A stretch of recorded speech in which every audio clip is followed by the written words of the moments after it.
Bom, pessoal, boa noite a todos. Peço desculpas aí pelo atraso de 10 minutos para iniciar a reunião, mas é que, como a pauta hoje dependia do nosso colaborador da LDB, o Ronaldo, então eu estava dando uns minutinhos para ele chegar, porque ele vem de São Paulo, mas ainda assim, desculpe pelo atraso dos 10 minutos, tá? Então vamos dar início a mais uma reunião ordinária do Conselho Administrativo do Instituto Paulo Freire.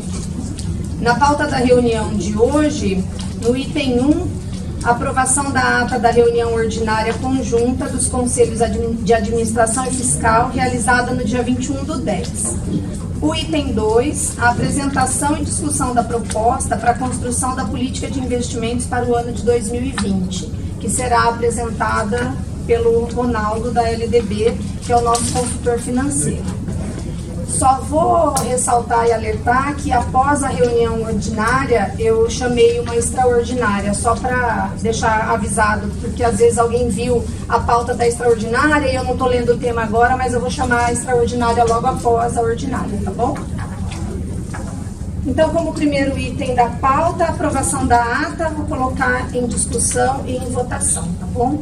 Alguém tem alguma ressalva, algum adendo para fazer da ata do dia 21/10, que foi previamente encaminhada por e-mail e WhatsApp? Alguém? Eu vou fazer um adendo nessa... Na verdade, não é nem da ata, mas eu quero que conste nessa ata desta reunião uma errata, um conserto. Que na ata passada da reunião do dia 21, havia sido deliberado que haveria a participação de 2 conselheiras no Congresso de Belém do Pará. Como nós demoramos um pouquinho para definir quantos iam, quem iam e tal, as vagas se encerraram, acabou que não sendo possível fazer a inscrição das conselheiras, então, infelizmente, não haverá participação do Conselho nesse Congresso de Belém do Pará, tá? Então, só para que fique registrado, porque na ata do dia 22 está consignado que iriam a Nara e a Sirlene, então agora estou para registrar, não irá ninguém, tá? Nara e Sirlene não irão. Estão inscritas para a próxima. Estão inscritas para a próxima. Então, vamos lá. Fábio, a ata. Nara, Sirlene. Então, por unanimidade, a ata do dia 21 está aprovada.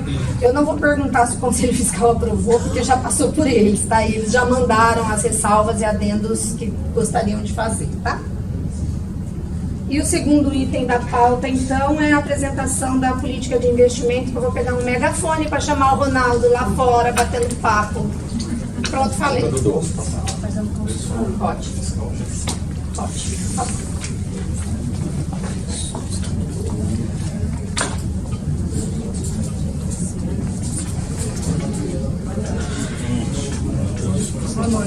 Boa noite. Boa noite. Vou pegar um megafone para te chamar. Pode.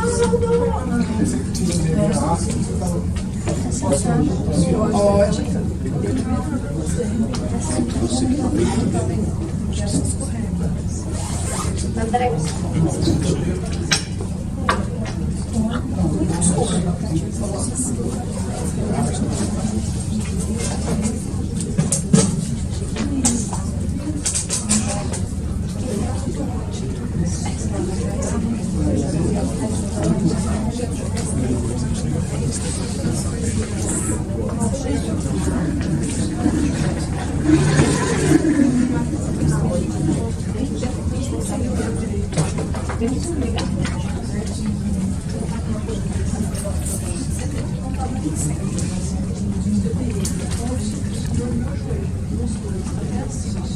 Você fica andando, né?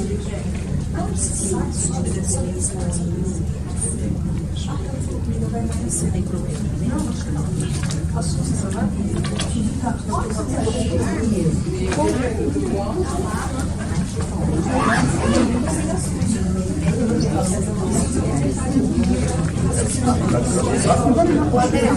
Fica para mim um pouquinho, que enquanto os meninos montam os equipamentos ali, eu vou registrar uma situação aqui, antes que eu seja cobrada, sabe? Como foi em todas as outras vezes, eu quero parabenizar o nosso amigo Eric Paiva pela certificação no CPA 10. Ele está certificado. Parabéns. Não, nós parabenizamos a todos, né? Aí ele falou, você não vai esquecer de mim, não, né? Não vou esquecer. Diante da bronca que eu andei tomando aquele pessoal me sabe, né? Lembrar, né? Você está estudando pouco? Estudei bastante. Até o último minuto. Tá vendo? Todo esforço tem sua recompensa, né? Estava quase misturando, né? Tipo, economia, segurança pública. Mas parabéns.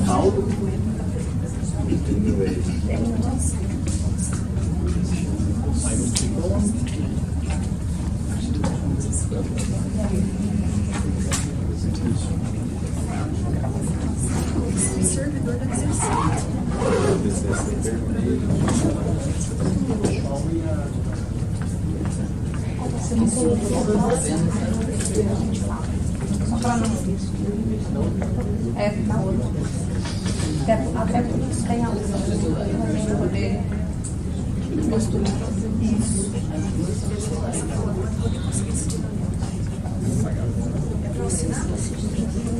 É da reunião passada, Niba. É a ata passada. Deve ser assinada.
Já te anunciei. Ótimo, obrigado.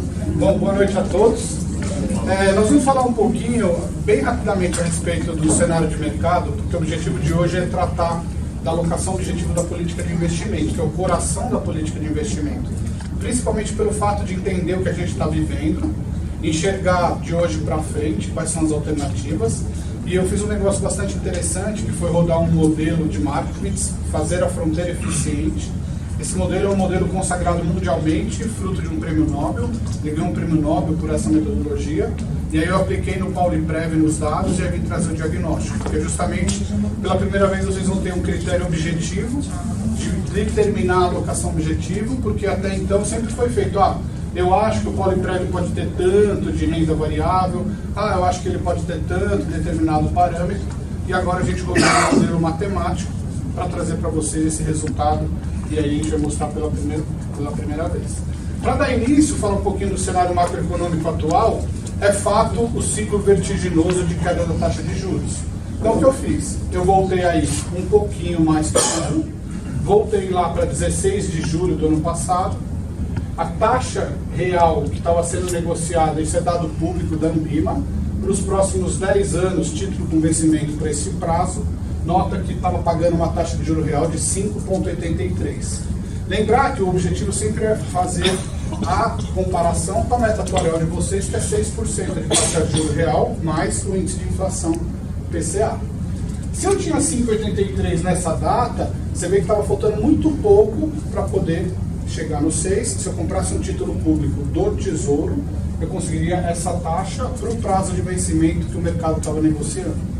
Nota que daqui para frente você vai ver vertiginosa queda a partir dessa data. De 5,83 a taxa vem para 5,5, com o evento de primeiro turno da eleição. No primeiro turno ficaram 2 candidatos para o segundo turno. O candidato que ficou à frente era o candidato que o mercado financeiro estava apostando. Então criou um otimismo, consequentemente, de ter um Brasil mais forte aos olhos do mercado financeiro. O Brasil mais forte é conseguir emitir títulos numa taxa menor, o risco do país cai e, consequentemente, o Brasil estruturalmente passa a respirar uma saúde financeira melhor. Só que do outro lado, para quem é dirigente de um regime próprio, cada vez mais que essa taxa for caindo, mais distante fica para buscar a meta atuarial e, consequentemente, a assunção de risco praticamente vem como sendo obrigatória. Então aí é o primeiro turno. Segundo turno, o que aconteceu?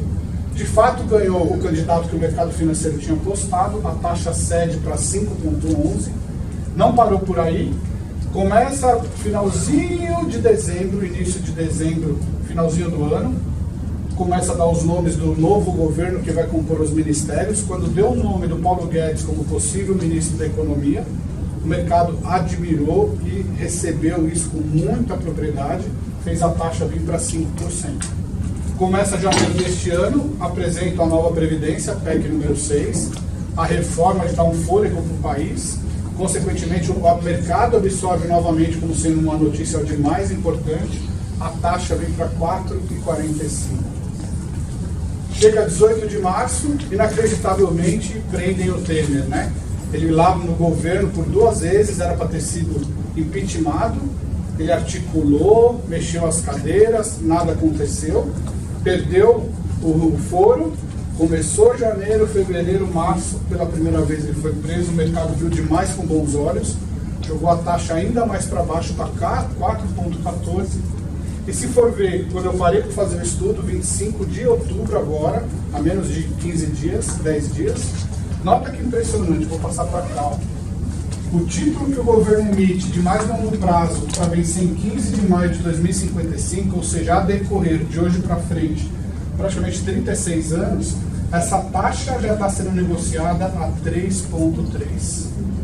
Então nota que há um pouquinho mais de um ano a gente tinha quase os 6, decorrido a gente está com 3,3, isso aqui tudo indica que vai arrumar para 3% real e consequentemente vai ser a metade dos 6 que vocês vão precisar. Só que mais do que isso, está pronunciado já pelo relatório Focus do Banco Central, que sai toda segunda-feira de manhã, que a taxa Selic hoje a 5% vai cair novamente na última reunião deste ano do Copom, do Comitê de Política Monetária, meados de dezembro, anunciando que viria para 4,5%. E aí, isso é desesperador. Por quê?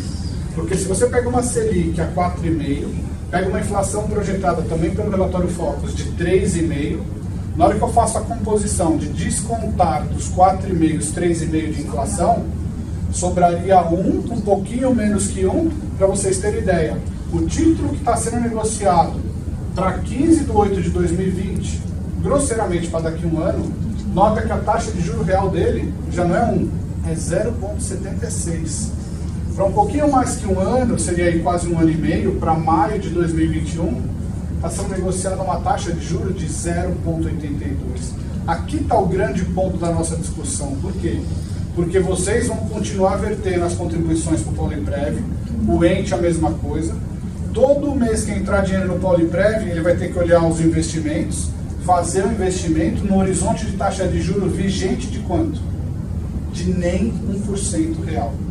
Sendo que você tem fixo, firme e forte lá, vitaminado 6%. Então, consequentemente, é uma visão que o mercado está tendo e que vocês necessariamente vão ter que meio que assumir essa ideia, porque nenhum brasileiro está preparado para o que a gente está vivendo agora. E todo mundo diz, né, quebra de paradigma, a gente precisa pensar diferente, só que é estrutural. A gente nunca se deparou, e já tem analistas dizendo que não pararia a Selic em 4,5%, já tem analistas dizendo 4% e até 3,75%, de tal maneira que essa taxa de juro real viria para 0. taxa de juro real zero para investir, só que você tem um cálculo atuarial firme e forte lá a 6%. Só um detalhe, um parênteses, né? Todos sabem a situação crítica do cálculo atuarial de vocês têm um déficit bastante grande, fruto de anos e anos e anos que vocês sabem o histórico.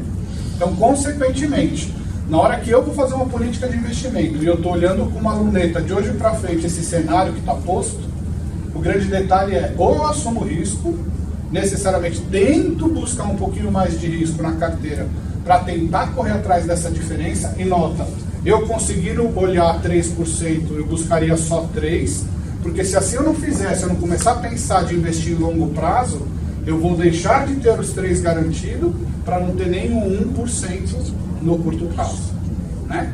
Então essa ideia é muito importante, porque ainda tem uma taxa que você for ver, ela é metade do que eu preciso, tudo bem, mas eu travo na metade e vou buscar risco só na outra parte da metade, porque se assim eu não fizer, na hora que eu olho nem 1%, aí eu tenho que quase pegar a totalidade do dinheiro e ir para o risco, em virtude de que aí eu não tenho nem nada garantido.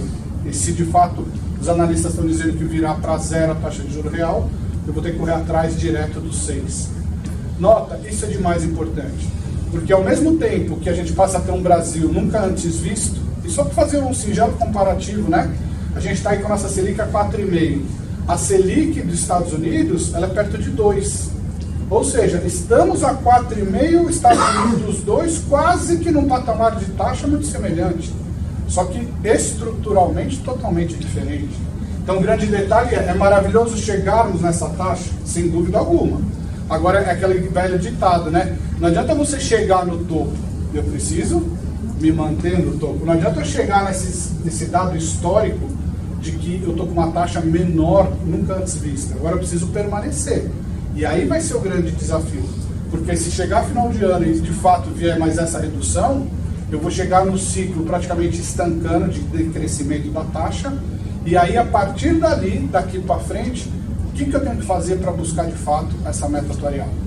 O outro parênteses é, eu vou no finalzinho mostrar a cereja do bolo, a carteira como vem performando, e milagrosamente a gente está conseguindo aí buscar a meta atuarial. Os números de outubro foram fantásticos, então a carteira vai dar mais uma respirada. Agora, isso é fruto desse cenário de queda de taxa de juros, onde a equipe posicionou a carteira para absorver a queda. Só que nota, se vai chegar um determinado momento, chegamos em dezembro, não tem mais queda, dali para frente, não adianta ficar só na carona do fechamento da taxa e eu ganhar rentabilidade. Eu vou ter que ganhar rentabilidade necessariamente assumindo risco genuíno, e risco genuíno é buscar cada vez mais investimentos na Bolsa de Valores, e aí a gente vai fazer o diagnóstico do que o modelo matemático diz que seria o ideal, pega a posição da carteira como está hoje, e a gente faz um diagnóstico para ver quais são os ajustes finos para a gente olhar daqui para frente. Essa tabelinha é fantástica, esse número que eu utilizei, ó, o relatório Focus do Banco Central, tanto é que para 2019 e 2020, você vê que a taxa Selic fica mantida nos 4,5, mas já precificou, ou seja, já está tendo negócios no dia a dia com Selic a 4,5, mas com uma inflação de 3,6. E aí a razão pela qual a gente conversou que dá juro real menor do que 1. Outro ponto importante é produto interno bruto e a produção industrial. Este ano, como é um ano de ajustes, está tentando arrumar casa, você vê que os números não são bons, tanto é que a produção industrial está indo para trás. O PIB, inexpressivo, não vai crescer nem perto de 1%.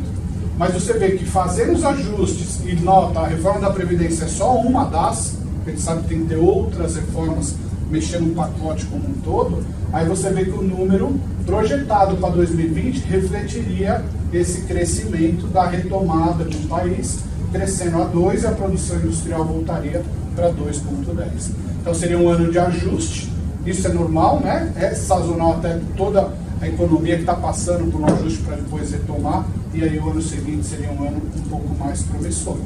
Diante de tudo isso, tem a portaria do Ministério da Fazenda que deixa vocês poderem adquirir título público e marcar na curva para fugir da volatilidade e das taxas de administração dos fundos, e a obrigação pela CVM é que os fundos marquem a mercado diariamente. Então, vocês, inevitavelmente, vocês passam por oscilação a cada mês. Se vocês pegarem os números de agosto, vocês vão falar, nossa, como foram horríveis. Ou seja, a briga de Trump com a China, tarifas comerciais, quem está pagando a conta é o servidor aqui de Paulínia. De umas besteiras que ele faz e que inacreditavelmente a China é a maior credora dos Estados Unidos e ele faz questão de bombardear a China todo dia de manhã, na hora que acorda. Não dá para entender a política kamikaze que ele faz. E por outro lado, agosto também desencadeou as eleições na Argentina, onde deu as prévias falando que provavelmente voltaria a Kirchner, e isso é inacreditável. O argentino pede, né, para as coisas darem errado, porque ela que declarou a moratória pela primeira vez, o Macri veio tentar consertar, não conseguiu, porque quando o buraco é muito grande é difícil, e aí ela volta agora como a salvadora da pátria, como vice, e de um contexto todo ele teve que declarar novamente pela segunda vez a moratória, né? Isso impactou muito agosto, resolveu-se, trouxe volatilidade para a carteira. Setembro foi um número muito bom e outubro ainda maior, principalmente porque a bolsa voltou a bater recordes, passando aí dos 108 mil.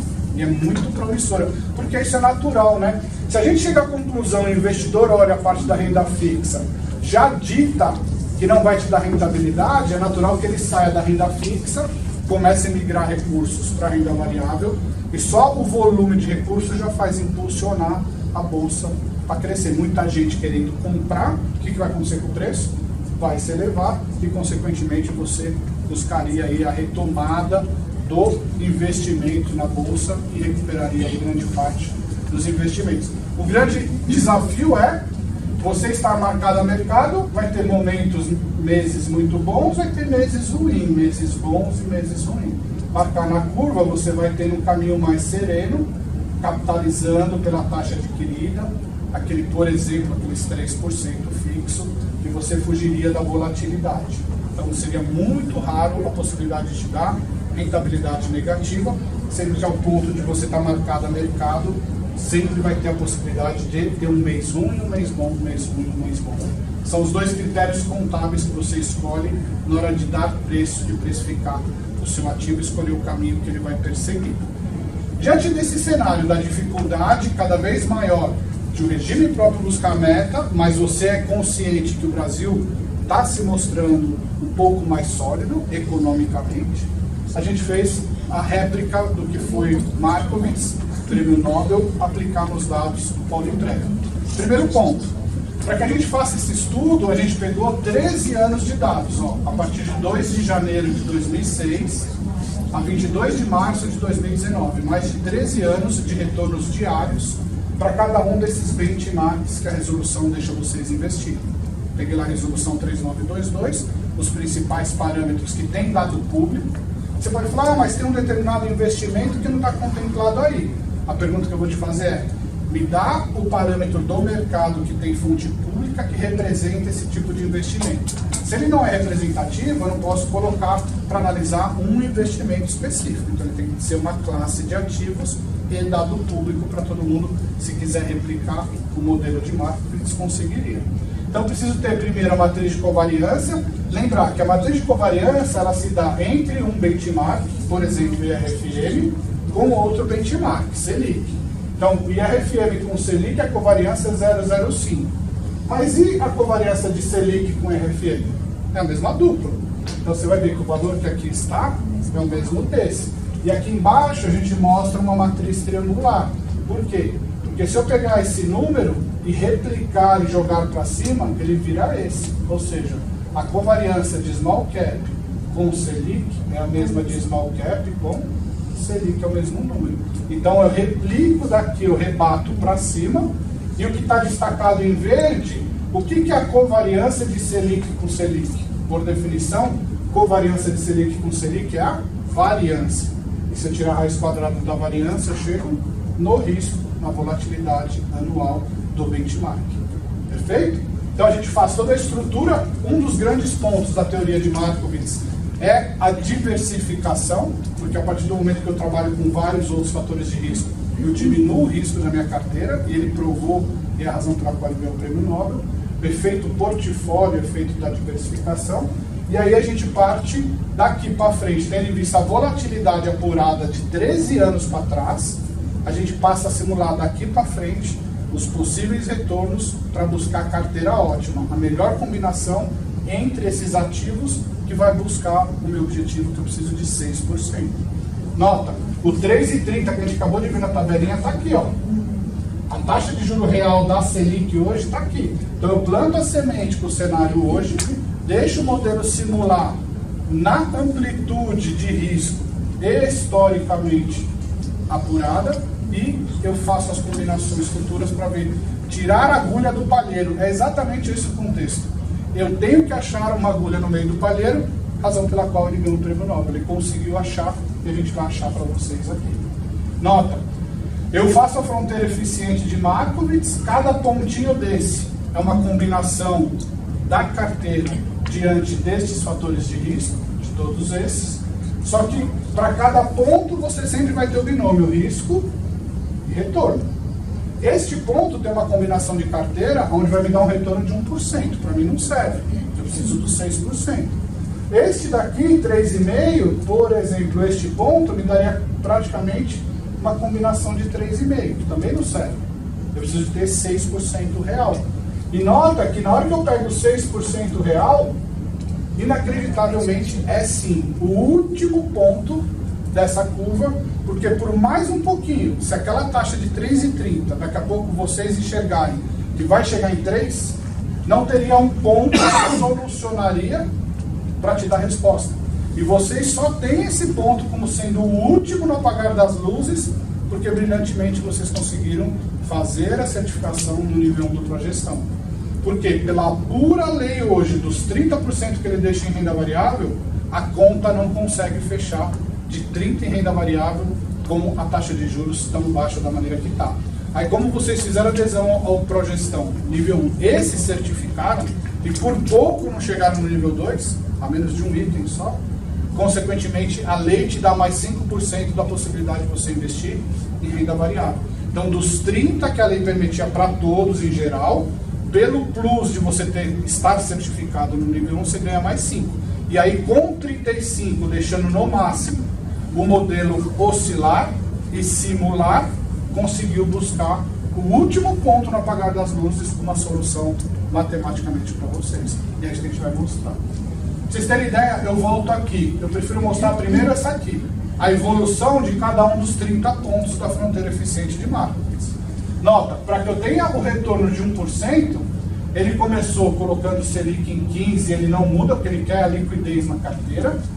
Título pré-fixado, ele começa com 75%, vocês podem ver que ele vai diminuindo gradativamente.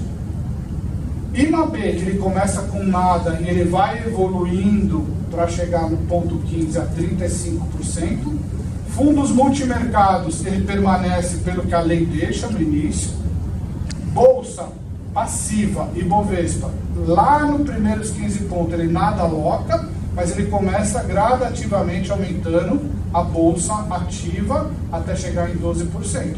Só que aqui no 15º ponto eu só estou com 3,5% de taxa de juros real. E aí a solução de vocês, como a gente conversou, é o último ponto.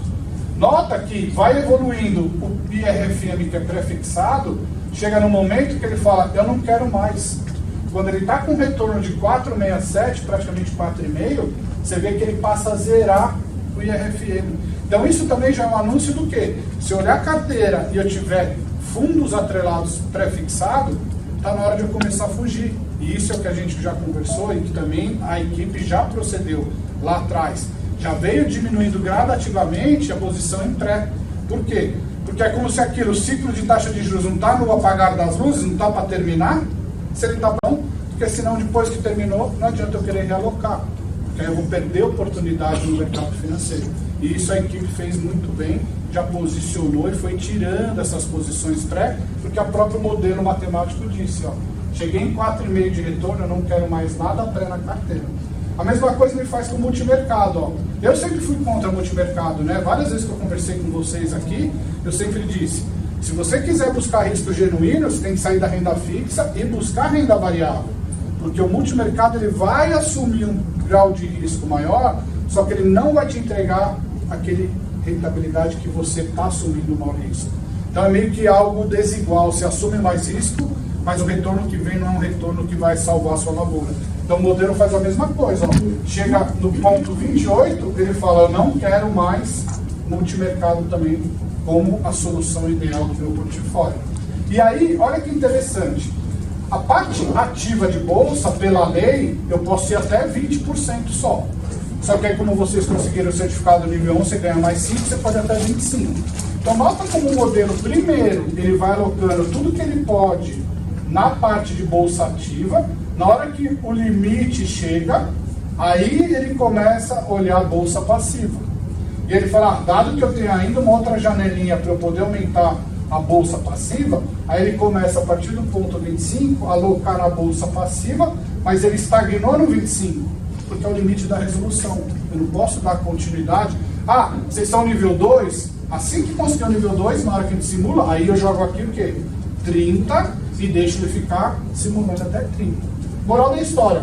No ponto 30, ó, o ponto 29 me dá uma taxa de juros real ao ano de 5,94. Quase, mas não deu 6. Aqui deu 6 e sobrou um pouquinho. Então, a alocação que a gente vai buscar é os 15 de liquidez em CDI, Selic, 50,88 em IMAB, 9,12 bolsa passiva e 25% na tampa da lei de bolsa ativa. Vamos trazer essa fórmula do bolo, os ingredientes a gente já tem. Vamos replicar no Poliprev para ver o diagnóstico. E o legal que a gente observou, e eu volto aqui, né? Quem não conseguiu entender muito bem essa questão de qual ponto é a alocação, visualmente voltando aquilo que eu pulei, vocês vão ver. Eu começo tendo 75% no rosinha, que é pré. Chega um momento que ele fala, não quero mais pré. No começo ele não quer nada do verdinho, que é o IMAB, que são as NTNBs, aquele título que paga IPCA, mais aquela taxa dos 3,30 que a gente viu. Ele não começa querendo nada, depois ele quer um montão. Mesma coisa para a bolsa ativa, ele começa pequenininho no cinza, e a pouco abriu, estagnou no 25. E o Ibovespa, desde o começo ele nada queria, quando chegou no máximo da bolsa ativa, ele passa a alocar no bolsa passiva. Então, a minha macroalocação, a minha carteira ótima, a agulha que foi encontrada no tareiro pelo Prêmio Nobel, é exatamente essa composição que eu tenho que fazer com a minha carteira. Então, tendo agora a fórmula, eu vou replicar nos dados de vocês. Passa a ficar fácil. Peguei posição fechadinha agora, do último mês que outubro acabou de fechar, né? Então não deu tempo nem de vocês receberem os extratos. Vocês vão receber todos os extratos para depois a gente atualizar as informações. Mas o que está fechadinho, bonitinho, é de setembro. E aí pega a receita do bolo. O que Markowitz pediu, replica no valor do patrimônio. Consequentemente, eu tenho um financeiro de acordo com o que o modelo estipulou. E agora o que eu vou fazer? Vou separar a primeira parte de renda fixa, depois olhar a parte de renda variável e replicar na posição de vocês. Primeira tabelinha, estou olhando só o que é destinado para os 15% de CDI. Pela questão do artigo da lei, aqui é que você pode encontrar fundos que sejam atrelados a CDI e que vão ter um menor grau de risco de mercado.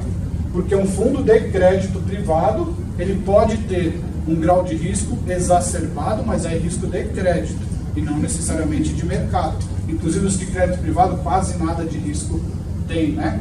Então a gente englobou toda essa parte por questão do artigo, como se fossem os fundos que podem assumir o menor grau de risco de mercado, faz o total do que vocês têm investido, percentual 14,26, que equivale a 182 milhões. O que Markowitz pediu de percentual, a gente acabou de ver que foi 15. Então, inacreditavelmente, você vê a maravilha da gestão que está sendo feita, na parte de liquidez, praticamente cravou. A menos de 0,74, que é a diferença percentual, a menos da diferença em dinheiro de quase 10 milhões, o que a gestão está sendo feita hoje é cara crachá o que o modelo matemático pediu pela questão da liquidez dos 15%. Então eu diria, aqui nada faz. Já está pronto, você bingo, acertou e cheio.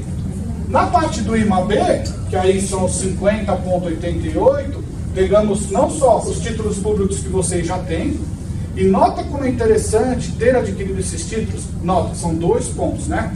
A maneira como foi adquirido é um contexto. Agora, tê-los na carteira é fantástico, é muito bom. O triste é, daqui a pouco chega 2024, tudo está passando e está voando, e vai voltar para o Instituto 147 milhões. Só que volta para o Instituto, e se Deus quiser, o Brasil firme e forte, a um horizonte de taxa de juros desse tamanho. Então você vai ter o risco do reinvestimento de 150 milhões a uma taxa bem pequenininha, sendo que esse, quando foi comprado lá atrás, estava numa taxa bem maior. Então vai dar sustentação até 2024. Mas na hora que eu peguei o passivo de vocês e olhei, que dá até medo de olhar, né? Porque hoje a receita que você tem já não é suficiente para honrar sua despesa, e consequentemente você usa um pouquinho da rentabilidade do própria reserva que é constituída, você vê que hoje já é fato, 2019 já é fato. O que você recebe de contribuição não é suficiente para os desembolsos que vocês fazem. E aí, isso aqui vai voltar. A menos desse título também, Ronaldo, mas você está colocando como se fosse uma B, um título que vai vencer setembro de 2020. Eu estou colocando pela questão do artigo da lei. Até porque esse dinheiro já venceu. Ano que vem, 14 milhões é totalmente inexpressivo. Então, por coerência do artigo, eu empacotei esses três, que pode ser designado para IMAB, e aí a gente faz a comparação com o que o modelo pediu. Markowitz disse 50,88, vocês hoje têm 55,86, tem um pouquinho mais, consequentemente ele pede, precisa diminuir, você está excedendo nessa alocação 5%. E isso é bom. Eu fico feliz na hora que eu rodei. Por quê? Porque se tem uma sobra na renda fixa, e pelo cenário que a gente falou, que eu vou ter que cada vez mais sair da renda fixa para buscar renda variável, já tem matematicamente dizendo um dinheiro para onde eu vou tirar e para onde eu vou levar. Da onde eu vou tirar para onde eu vou levar. Então esse 5% seria 63 milhões, eu vou desalocar da renda fixa aos poucos, vou fazer estudo dos fundos daqui para baixo, ver quem está indo bem, quem está indo mal, o patinho feio perde, assim é normal, gestão. Só que o valor é muito pouco, ou seja, menos de 5%, o que eu quero colocar é de novo, a gestão do Pauliprev está sendo feita quase que também na mosca, a menos de 5%. Então vou ter que mexer em 5% e tirar da renda fixa para vir para a renda variável.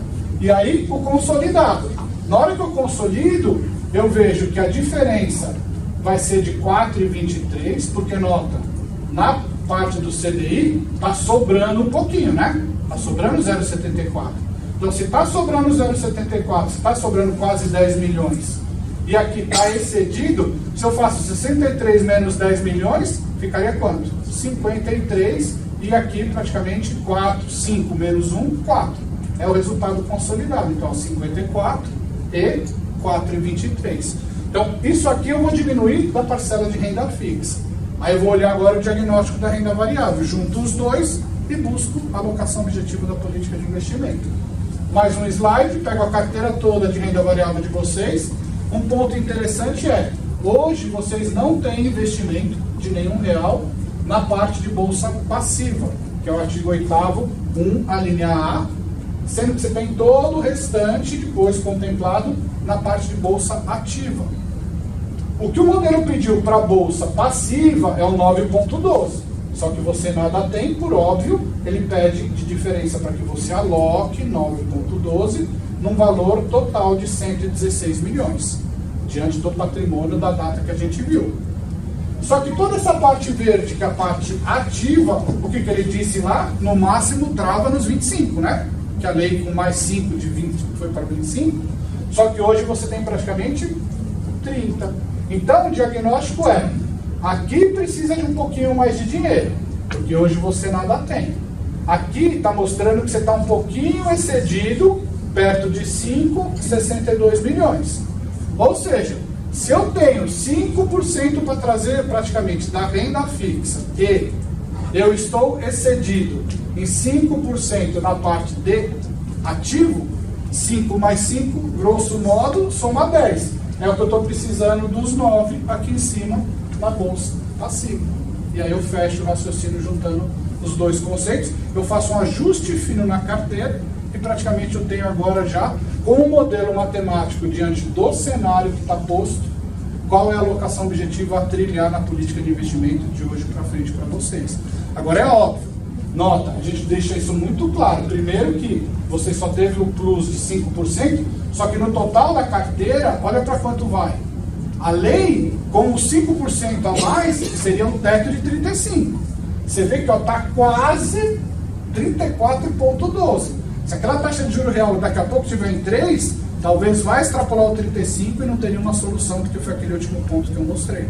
Para vocês verem o quanto ficou complicado hoje o cenário de taxa de juros super declinante. Vamos juntar tudo isso? Faço o diagnóstico.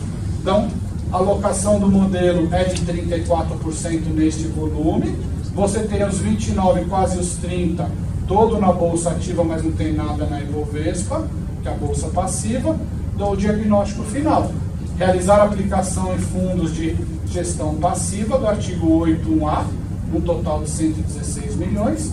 Diminuir um pouquinho, ajuste fino a carteira que está em gestão ativa. Agora nota, essa gestão ativa, lógico que eu não vou tocar no ponto, porque também vocês sabem do histórico, a gente vem acompanhando com vocês há anos, mas bolsa ativa, isso aqui é o filé. É o artigo 8º, 2A. É onde estão os fundos líquidos, os fundos bons, que rendem bastante. A menos desse aqui, que é multimercado, só que a gente já sabe o nomezinho dele qual é. Um tal do Sculptor. E todos os demais daqui para baixo, a gente sabe da parte crítica. Então, quando a gente diz, e eu deixei muito claro, é para aumentar, diminuir um pouco da posição do verde, é justamente no contexto do seguinte: isso aqui que é filé, eu não preciso mexer. Mas aquilo que eu for recuperando daqui, aí eu vou diminuindo, né? E isso está sendo feito uma gestão extraordinária. Vocês estão conseguindo trazer dinheiro recuperado, vou te dizer, até espantoso, tá? Dessas assembleias todas, de todos esses desgastes, está voltando dinheiro. Não sei se já foi dado o número, André, de quanto já recuperou, como está sendo. 32 milhões. 32 milhões. Mais perspectiva. Isso. Então você vê, ó, 32 milhões que volta. Quanto mais voltar, então você consegue fazer essa realocação. Mas por isso que eu deixei muito preciso. Diminuir a alocação em fundos da gestão ativa, do 8.2A você mantém, mas pegar todo o restante que ali está para diminuir naquilo. Ok? E no total, o resumo é: como diferença, se eu tenho que aplicar 9% na bolsa passiva, só que reduzir na bolsa ativa, 9 menos 4,89 me dá o exato 4,23. Só que não é mera coincidência, o 4,23 que eu tenho que aumentar no total da renda variável é o 4,23 que veio da onde? Do ajuste fino da renda fixa. E aí eu junto os dois e faço 100% do patrimônio.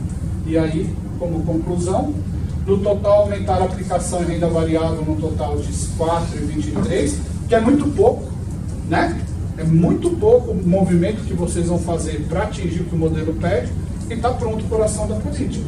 Agora só basta pegar lá a minuta da política, rever os limites da alocação objetivo, mínimos e máximos da atual política anual de investimentos. Ou seja, missão cumprida. Só que agora a missão cumprida diante de um modelo matemático, fruto de um prêmio Nobel, onde tem 13 anos de estudo de retornos diários, aplicando aos dados do Paulo Prevo. Agora, também não precisa nem dizer, né? Vou deixar na política aberto. Vamos investir mais em FIP?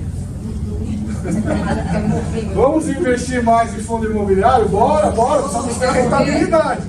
Ou seja, aqui na política vocês vão travar, né? Vai colocar lá alocação mínima 0, não cola mais. Alocação objetivo 0, e alocação máximo 0, ou seja, é 0 em tudo que é lugar. Vai fechar a porteira. Ali na renda fixa, mesma coisa.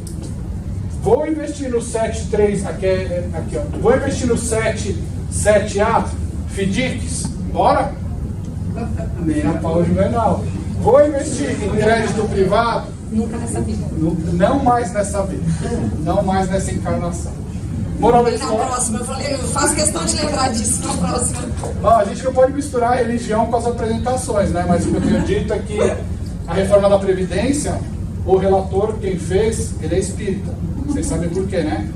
Porque você trabalha nessa vida, aí na próxima você vem, reencarna para receber os benefícios. Não é? Porque nessa aqui não vai dar mais, não. Então você tem que pensar em mudar a sua religião também. Tá bom? Era isso que eu queria mostrar, até porque eu sei que tem uma pauta extensiva. Mas é isso, ou seja, o brilhante é, a menos de 5%, a gestão do Poliprev já descobriu, desvendou, que seria o modelo matemático do tribunal. Parabéns. Pode perguntar? Por favor.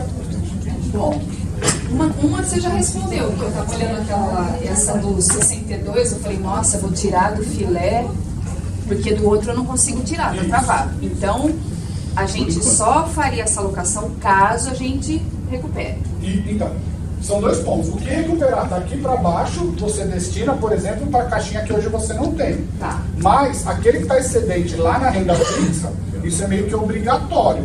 Eu tenho que começar a consumir renda fixa, eu tenho que começar a deixá-la menor para trazer esses recursos paulatinamente, aos poucos, para a renda variável. Porque também não adianta eu falar, então vamos agora pegar esses 5% e amanhã fazer?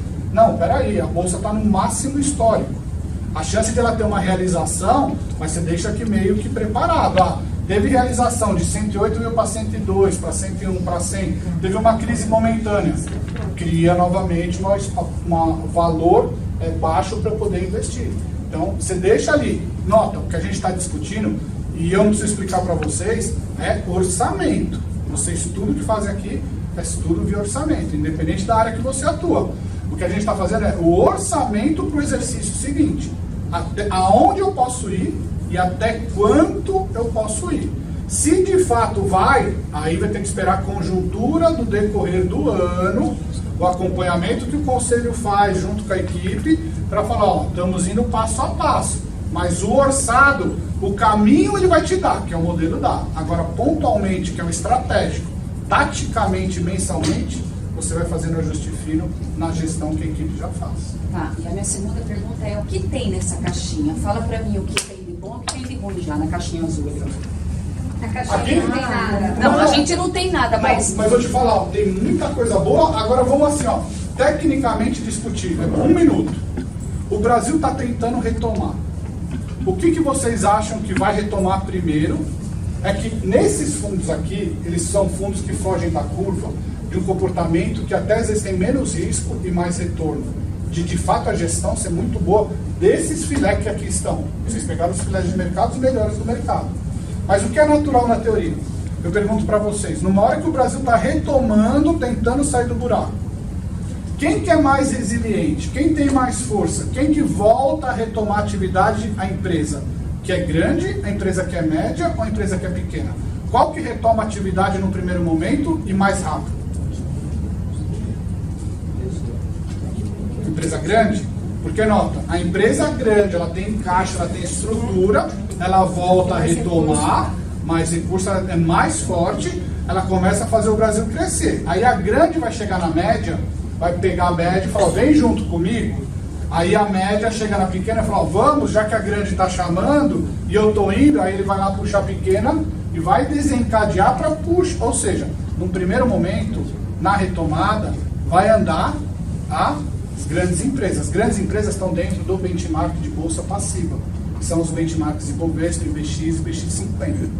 E, num segundo momento, aí que a grande andou, com esse efeito cascata, chamaria a média pequena, e aí andaria as de menor e médio porte. Tanto é por isso que tem o small cap das pequenininhas, e tem o outro índice que é o middle e large caps, ou seja, do meio e as grandes.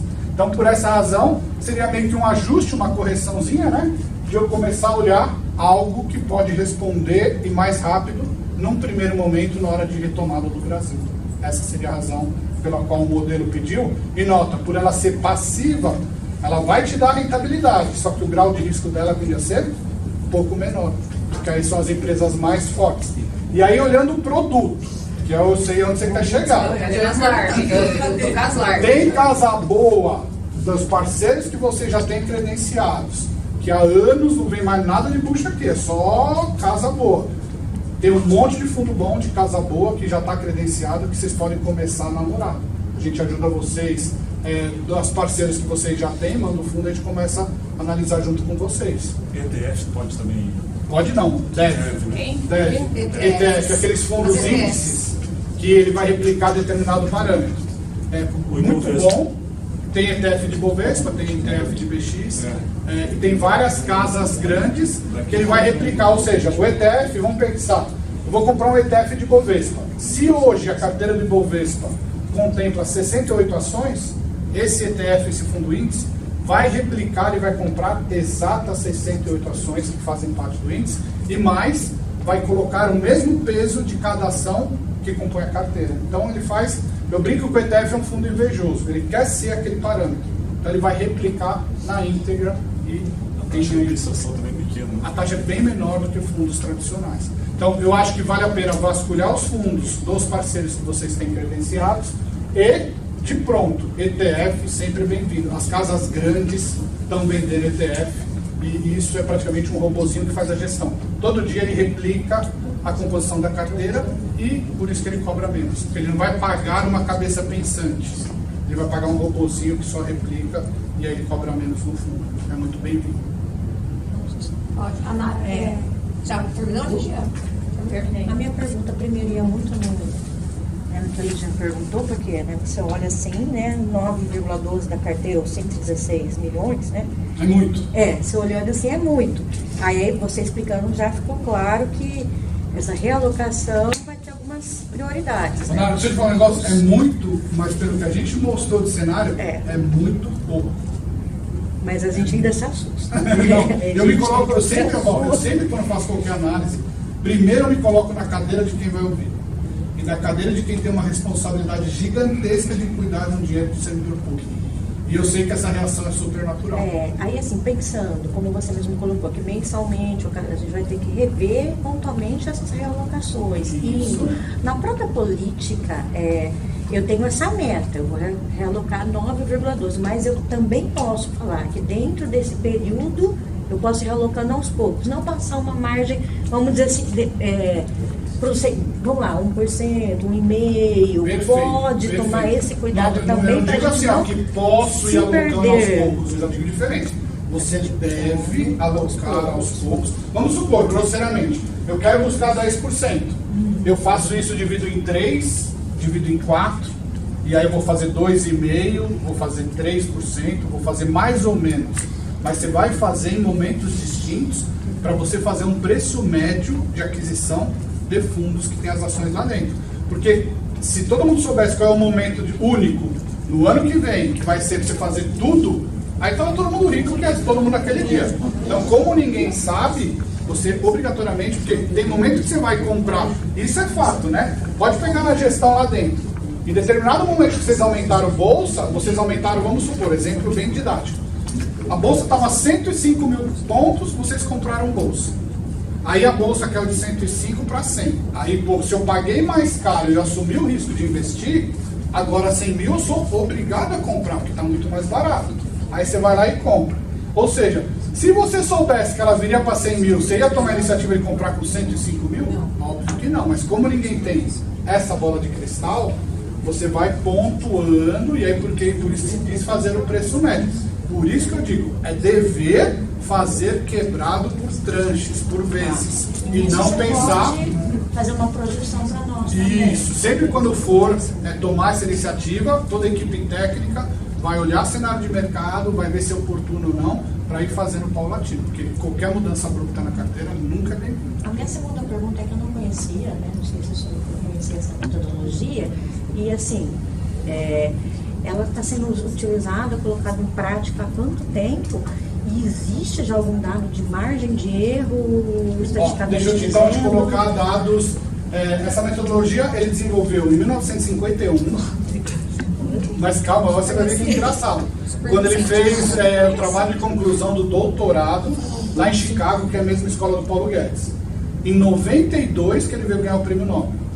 Só que desde então do prêmio Nobel, essa metodologia é utilizada no mundo todo. Pra vocês terem ideia, há mais de 20 anos, os fundos de pensão utilizam a fronteira eficiente, que é a otimização de carteira, e para os regimes próprios a partir da portaria, que foi final de 2017. Essa abordagem eu já até fiz aqui nas reuniões do Conselho 2 outras 3 vezes, até lá na época que saiu. Porque a partir do momento que eu posso olhar e marcar na curva a aquisição de título público, os fundos de pensão já fazem isso há praticamente mais de 20 anos. Só que para vocês surgiu a prerrogativa só final de 2017. Ou seja, menos de 2 anos, é super novo para vocês também. Só para vocês terem uma ideia, e aí a gente fez pelo 2º ano consecutivo para Jundiaí essa metodologia. No primeiro ano, eles tinham que aplicar praticamente o teto da lei de 30%.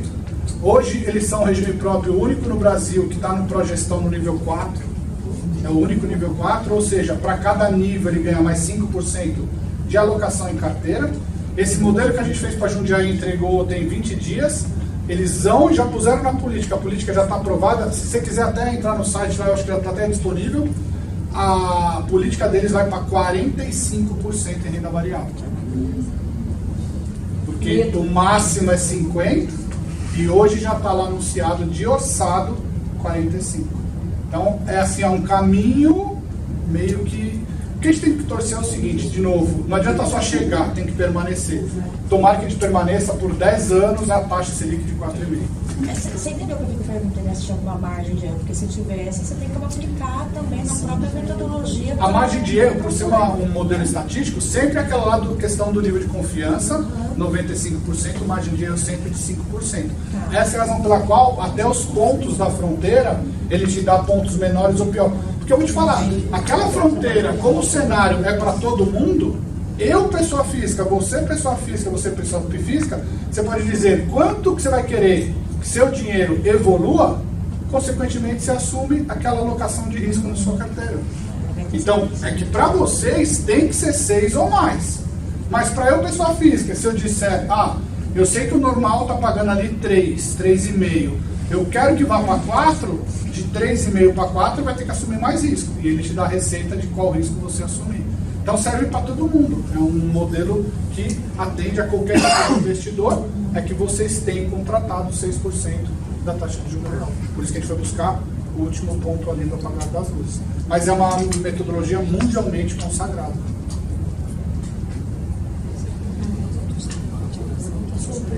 Nós já vamos ter que tomar um remedinho para preparar o coração, entendeu?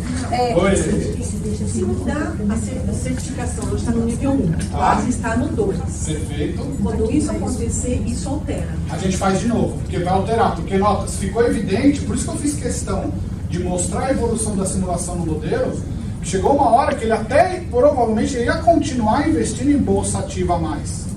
Porque se ela é ativa, já está dizendo, ela vai dar mais retorno. Só que ela vai assumir um pouquinho mais de risco. Só que como estagnou, ele começou a abrir a questão da bolsa passiva, que hoje vocês nada têm.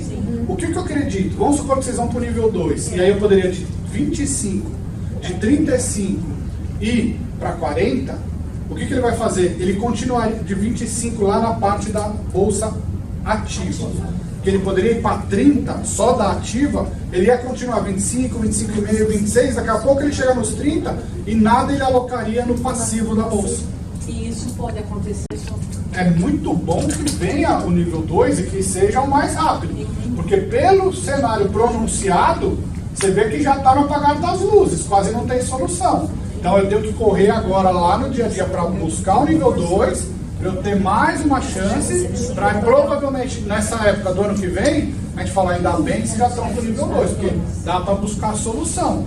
Porque senão eu vim aqui hoje e falar, desculpa, mesmo que você vá para 30%, Você não consegue. você não vai conseguir. E aí você vai piorar o seu déficit, porque o ativo não vai conseguir chegar na parte do passivo. Não é positivo. É muito positivo. E o mais positivo é tão rápido que vocês conseguiram aderir e se certificar. De novo, parabéns, impressionante. Eu lembro Que mudança quando você começou. Mudança. É da água pro vinho, né? Mas é a luta de todo mundo, né? Vocês aqui puxando a orelha, eles lá arregaçando as mangas, fazendo no dia a dia, e a gente de fora dando os pitaquinhos, olhando, ou seja, é uma sinergia muito legal. E isso, o sucesso é de todos, porque não dá para um só andar, uma andorinha só não faz verão, é um pacotão, onde a gente vê aí. Até no modelo Prêmio Nobel, menos de 5%, quase que vocês cravaram a alocação. Bem legal. Né?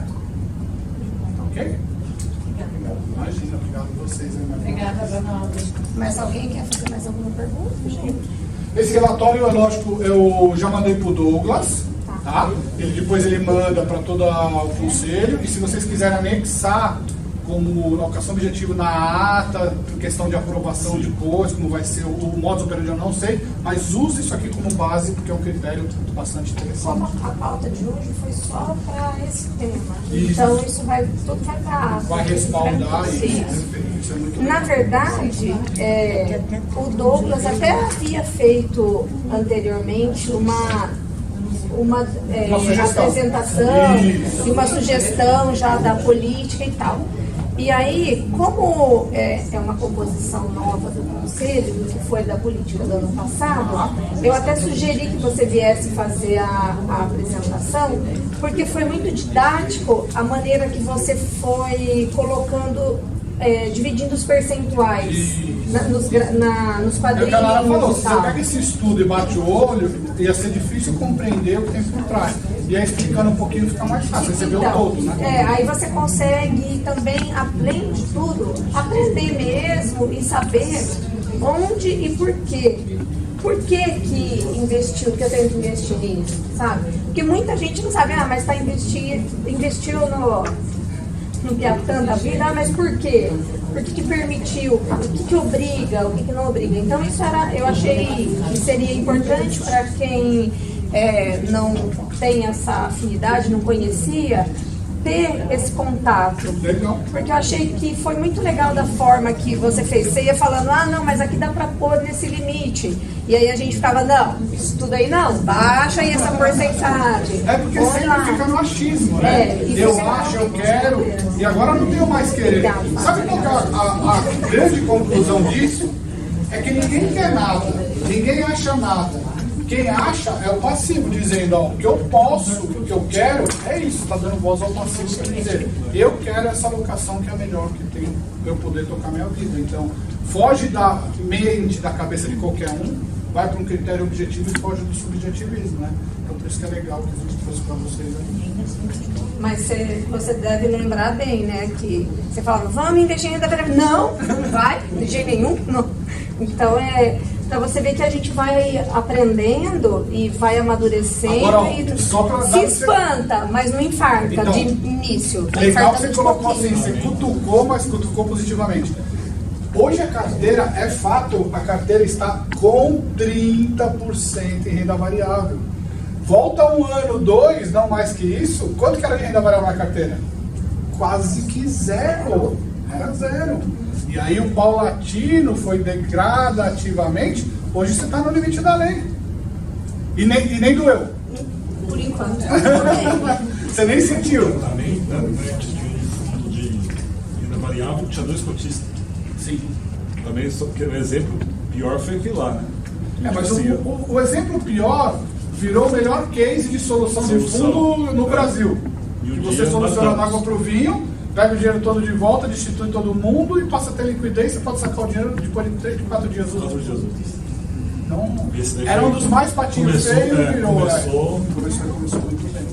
Ou seja, tem uma luz no final do túnel. Em Dá para alguns acrescentar. pontos ali que nós estamos desenquadrados, que vamos falando no IMAB, naquela renda fixa, a gente está um pouquinho... Nota, nesse ponto, a palavra desenquadrar, evita usar. Tá, porque a gente está acima Isso, do que é orçamento, percentual né? Você que- está perto ou Sim, não. que a gente está acima. Isso. Vai precisar fazer alguma coisa com isso antes da... Muito boa pergunta. Isso aqui, pela visão de ser um orçamento, da Porque mesma nós maneira estamos aprovando que a gente todo. vai posicionando na hora de comprar aos poucos, e talvez ele chegar ao primeiro semestre do ano que vem, não comprou nada, porque não foi a circunstância boa. A mesma coisa é, o que está pedindo para diminuir, talvez chegou meados do ano que vem, não diminuiu nada, porque também a circunstância não era boa. Então, por isso que tanto aplicar ou resgatar, não é para 1º de janeiro a política aprovada eu replicar o que está aqui. Pelo amor de Deus, não vai fazer. Vai muito calmamente, deixa passar carnaval, vai estudando o mercado, a gente vai Gravação ajudando. maio, né? Que o professor meu falava. Os fatídicos maios, né? Mas é para você ver que tem que ir fazendo bem para e passo. Para talvez chegar no final de 2020, a gente falar, aquilo que a gente orçou, a gente está entregando. Mas se não entregar, tem a razão pela qual não entregou. Provavelmente teve circunstâncias, foi melhor não ter feito do que fazer e depois dar problema. Então é isso aí. Assim que funciona. Ok? Oi? Uma solução de pauta forte. Uma indicação de pauta, como o Ronaldo acabou falando no nível 2, se fosse possível a gente começar a estudar isso para a próxima reunião e ver que faz e o que precisa melhorar, estruturando isso. Só uma sugestão. Bom. Foi por pouco. Ótimo. Dois. Queria lembrar, só após a apresentação brilhante do Ronaldo, como sempre, da participação de todo mundo, que deixar bem claro que essa alocação, realocação de recursos que nós fazemos vai permanecer da mesma forma. Como o Ronaldo bem frisou, a gente está aprovando ou não um esqueleto, um orçamento. E esse orçamento ele sofre nuances ao longo do ano, como acontece com o orçamento da prefeitura. Você aprova um orçamento para o ano posterior e você trabalha dentro daquele orçamento nas suas especificidades. Então tem que ficar bem claro para o conselho e para as pessoas que estão aqui, que nem sempre participam de todas as reuniões, em que esse procedimento da busca do melhor investimento, independente de qual faixa ele seja, né? E essa discussão com o Conselho vai continuar acontecendo da mesma forma como a gente já tinha previsto e regimentado, inclusive, colocando em uma primeira discussão a apresentação e numa segunda deliberação. Aliás, como a gente está fazendo isso hoje. Nós estamos fazendo a apresentação para a deliberação na reunião do dia 18. Sendo que vocês sempre façam essa apresentação de liberação pelo Comitê de Investimento. Isso, tem sempre a ata do Comitê de Investimento prévio, que faz todo o trabalho, que é o que o Ronaldo cita. A equipe não é uma pessoa, a equipe ela é multidisciplinar, tem o Comitê de Investimentos. Nós sempre apresentamos as lâminas daquelas propostas de investimento, previamente para os conselhos analisados, para os conselheiros de licença prévia, até para poder trazer qualquer dúvida, qualquer dificuldade de entendimento, para só depois a gente discutir essa possibilidade de realocação. Como nós temos um passivo bastante complicado no Instituto no passado, então às vezes a gente prefere esperar aí 15 dias de uma reunião para outra para tomar uma decisão concreta, ponderada e moderada, do que sair fazendo qualquer tipo de investimento que possa sugestionar uma perda, mesmo que de boa fé, mas uma perda futura. Mas acho que daí isso já está mostrando o sucesso, né? Sem dúvida. O que aconteceu porque chegou nisso. Que foi Os resultados desse ano, né, quando nós fecharmos os resultados desse ano, eles já vão ser bem positivos em relação. Tudo indica que vai bater a meta esse ano, algo que não acontece É um alívio. há alguns aninhos, né, para trás. É um alívio. Mas eu devo ressaltar que, a duras penas, chegamos aqui com muita dificuldade. Não foi esse mar de rosas que tá parecendo todo mundo feliz com essas caras de contente hoje, não. Foi a muito duras penas e tem um pedacinho de quem já não compõe a mesa, mas que contribuiu bastante também, que é o pessoal que estava no conselho, na gestão anterior do conselho, que também contribuiu bastante para chegar aqui. Algumas deliberações que a gente está colhendo o fruto hoje foram as sementes que plantou. Ó, eu vou te dizer, existe antes de lá, Cristo né? e depois de Cristo. Antes de Cristo é 1º de janeiro de 17. Existe um Paulo Impreve antes, existe um Paulo Impreve depois. O depois de Cristo é brilhante. Então, todo mundo que passou deu sua voto de contribuição e semeou. E hoje está colhendo. Mas já foram 2 anos indo para o 3º ano. Eu participava da Assembleia, né? Eu que digo em 2017. E parece assim que todas as vezes que alguém mostra resultados positivos, ou que mostra, olha, né, a colheita do que foi plantado, como é que tá. E aí eu nunca vou me cansar de tecer elogios para a equipe toda, para os meninos do Comitê de Investimento, para a diretoria financeira, para a diretoria executiva, porque eu acho que eles merecem muito. Você acabou de fazer uma apresentação reafirmando aquilo que eu digo todas as vezes que tem uma apresentação. Eles estão muito de parabéns, porque eles são extremamente comprometidos, eles são extremamente dedicados e competentes. Haja visto o resultado que está sendo mostrado aí. Se não fosse esse trabalho que está sendo feito por essa gestão, nós estaríamos lá ainda querendo botar a cordinha e chutar a cadeira e se enforcar, né? Então eu volto a dizer mais uma vez, parabéns a todos, nós. Perfeito. Mais alguém tem mais alguma colocação sobre o assunto? Muito obrigada, Imagina, obrigado mais uma vocês, vez, irmão. Valeu. volte sempre. E pode me chamar quantas vezes quiser. Que eu Chamaremos. eu vim aqui. Chamaremos. Ai, Jesus. Oi. Espera. Calma. Não, deixa eu chamar de novo. Acalmar esses corações, vocês estão muito ansiosos. Não vou fluxidinar. Bom, gente, então eu dou por encerrada a reunião ordinária, porque como eu li a pauta só tinha esse assunto e a aprovação da ata, mas fiquem todos aí que eu já vou abrir a reunião extraordinária. Peraí.